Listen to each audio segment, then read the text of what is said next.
DSC preparation కి మిగిలిన తక్కువ సమయాన్ని డిఎస్సి 2024 యాప్ లేదా DSC2024.com తో జాబ్ ని సాధించండి. ఆమె ప్రాణం తీసిందా? యువతి మృతి వెనుక వివాహేతర సంబంధమే కారణమా? ఎందుకు ఆమె ఆత్మహత్య చేసుకుందా? చంపేసి ఆత్మహత్యగా చిత్రీకరిస్తున్నారా? యూట్యూబర్ మధుమతి మృతి కేసు సంచలనం రేపుతోంది.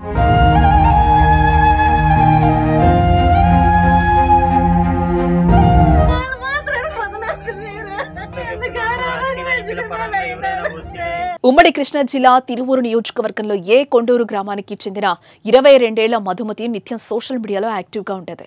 కాసింత అందంగా ఉండడంతో ఇన్స్టాగ్రామ్ లో రీల్స్ చేయడం మొదలుపెట్టింది. రోజు రోజుకు తన రీల్స్ కు ఫాలోవర్స్ పెరగడం గమనించింది. ఈలోగానే ఆమెకు సపరేట్ గా ఫ్యాన్ బేస్ క్రియేట్ అయిపోయింది. ఆ విధంగా లక్షల్లో సబ్స్క్రైబర్లను సొంతం చేసుకుంది.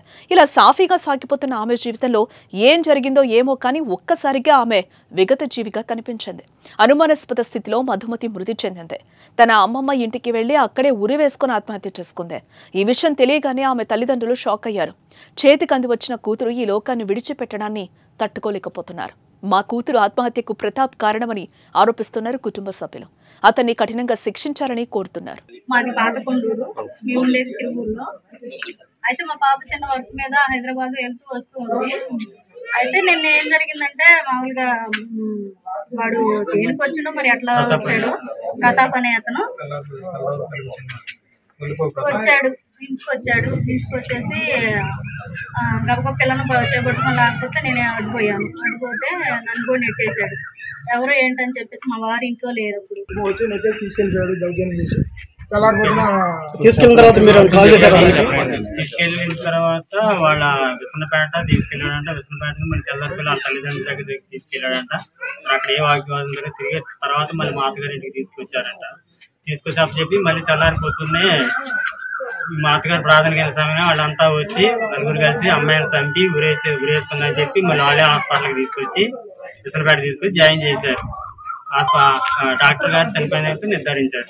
తర్వాత మేము వేరే ఫ్రెండ్ బంధువుల ద్వారా తెలుసుకున్న విషయం. మాకైతే వాళ్ళు ఎటువంటి విషయం తెలియజేయలేదు. మాకు బంధువుల ద్వారాగా తెలిస్తేనే మేము వచ్చాము. తీసుకెళ్ళిన కనీసం ఇన్ఫర్మేషన్ కూడా ఇవ్వలేదు.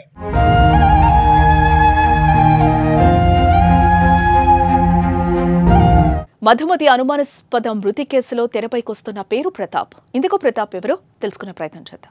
రీల్స్ చేస్తున్నప్పుడు పరిచయమో ఏమో తెలియదు కానీ గత కొన్ని రోజుల నుంచి ప్రతాప్ అనే వ్యక్తితో మధుమతి క్లోజ్ గా ఉంటున్నట్లుగా తెలుస్తోంది. అయితే ఇదే విషయంపై మధుమతిని తల్లిదండ్రులు కూడా హెచ్చరించారంట.